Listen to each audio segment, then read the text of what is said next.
Babajide Sholanke is an investment research analyst with FSDH Merchant Bank. He joins me now as we take a look at this issue. Good morning to you, Babajide. Thank you so much for coming on the program. Thanks for having me. First off, and taking a look at the 6 development banks, let's start our conversation from there. Talk to us about the issues that have before now been biting for these development finance institutions. Thanks for having me, Arid. The biting issue has always been the situation of an identification of a problem, and the solution to the problem coming, of course, from the government, the federal government, most of the time, or all of the time. And the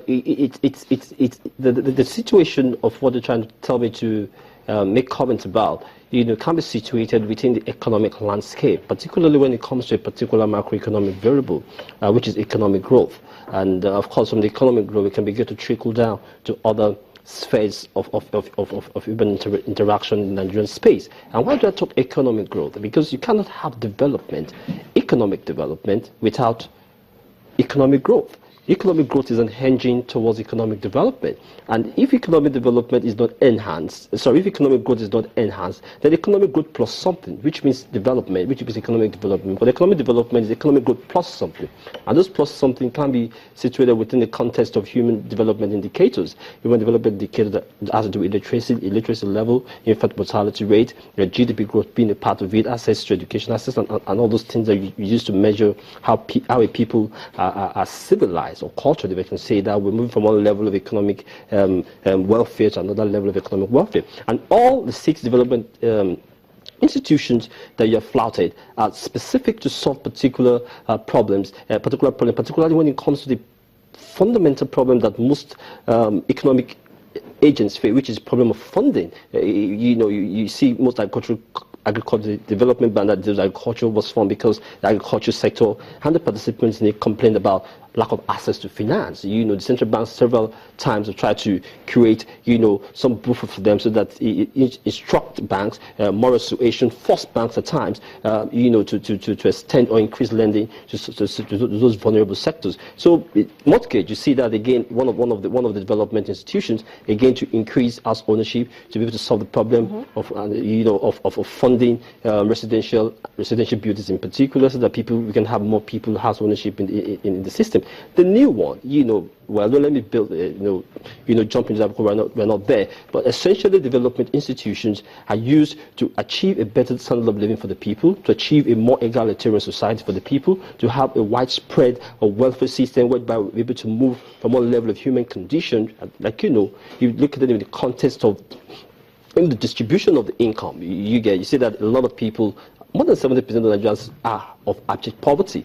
So most of these development institutions is tending to solving, or eliminating or reducing that abject poverty level. So we're looking at the development bank, which is a very laudable project, and it seems as if it's going to be replicating what these other 6 banks are supposed to do: provide funds for critical sectors of the economy, namely agriculture, the manufacturing sector, because you're looking at building your industrial sectors and trying to provide jobs as well. But in trying to delineate the roles that these 6 companies plus 7, which will coming up, that's the development bank in January, how do you think it should be done? Do you think that these other 6 DFIs should be merged to form one, so you have just 2 development banks? All these development institutions should function individually with seemingly overlapping roles?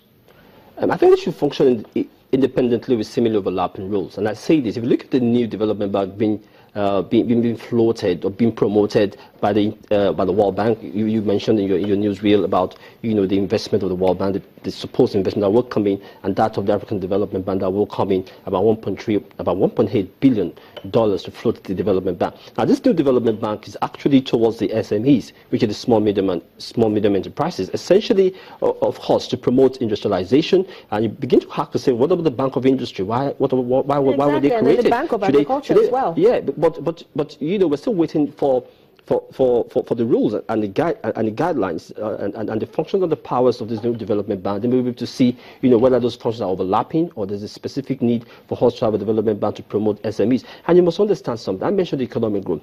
Economic growth is key. Capacity to produce, capacity to increase the output, of course, it's not enough. It's not enough to create development. Then some specific policies have to come in for you to be able to distribute that wealth output in such a way that then it can how reach do a lot you of now people. deal with the issues of poor capitalization of existing development finance institutions?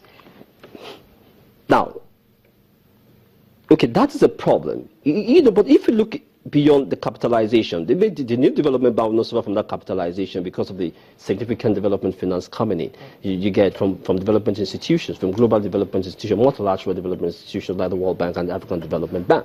But again, like you mentioned, the fundamental problem, of development bank, like you mentioned about talking about capitalization and even talking about SMEs, which this new development bank tried to solve, is a problem of funding in the terms of funding for long-term concessionary funding that goes beyond the conventional banking, commercial banking. And these funding. other ones don't have that that capability to give small and medium-scale enterprises that long-term funding. They do, but they're specific in terms of their functions and powers. You're going to expect an agricultural company. Of course, an agricultural company. Of course, there are small and medium enterprises in the agricultural sector of the economy.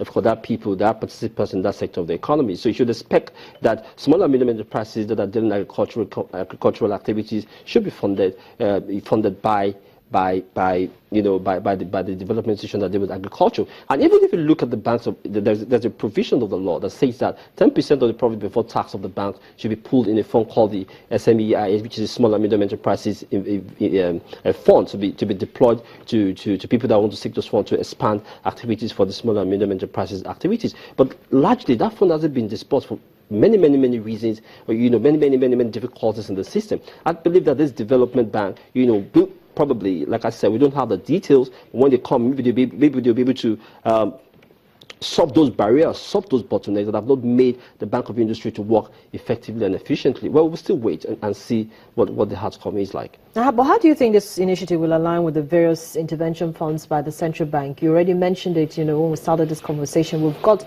the Central Bank of Nigeria has got a number of intervention schemes for MSMEs, for various key sectors of the economy as well, but particularly for the MSMEs. There's been controversy about how the disbursal process has been, going to the banks and not getting what funds you actually expect. And of course, the interest rate has also been another burning issue. Do you think this initiative will align with the CBN's intervention funds or not?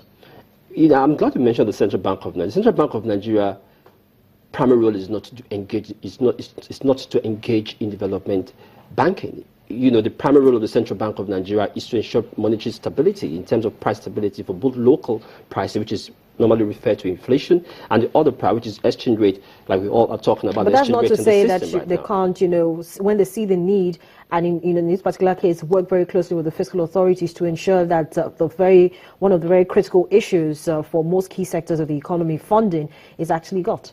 Yeah, I agree with you. There's no. How will I say? It's not a problem that the central bank is concerned about what's happening in terms of this specific sector and how to help them. However, it's not within its function, it's not within its role. The central bank is not equipped intellectually, equipped with the manpower for it to solve development problems. Development problems are essentially a problem within the fiscal policy environment you get in terms of even distribution of income within the geographical space like Nigeria, like we're talking about. And I suspect that one of the reasons why the development bank has been floated is to take away, that task away from the central bank. The central bank can concentrate, on ensuring monetary stability, ensuring that a monetary growth is consistent with the output, with the GDP level in the system. Like I said, we still wait for the modalities and the guidelines of how these things will work. So we have 1.3 billion naira seed money coming in from World Bank and 500 million, and then of course another 500 million from the AFDB. So that's a total of 1.8 billion naira for the new fund. So how will this funds be paid back?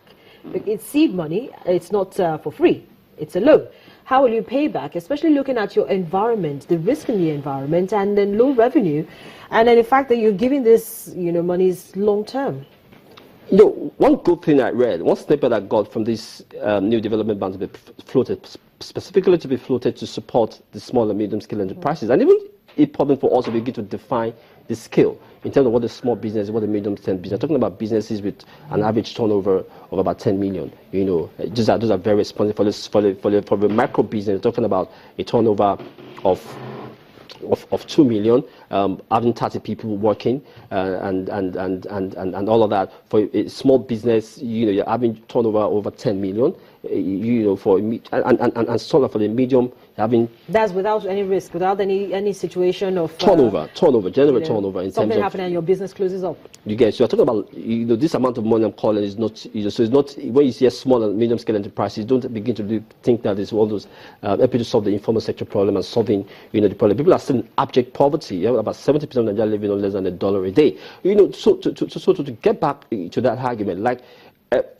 One of the major problems of why small and medium enterprises are failing is lack of funding, long-term concessionary funding, so that which the banks cannot provide, because the banks are money market participants. The money market participant by nature of the deposits that they accrue, can only extend money for you within a year.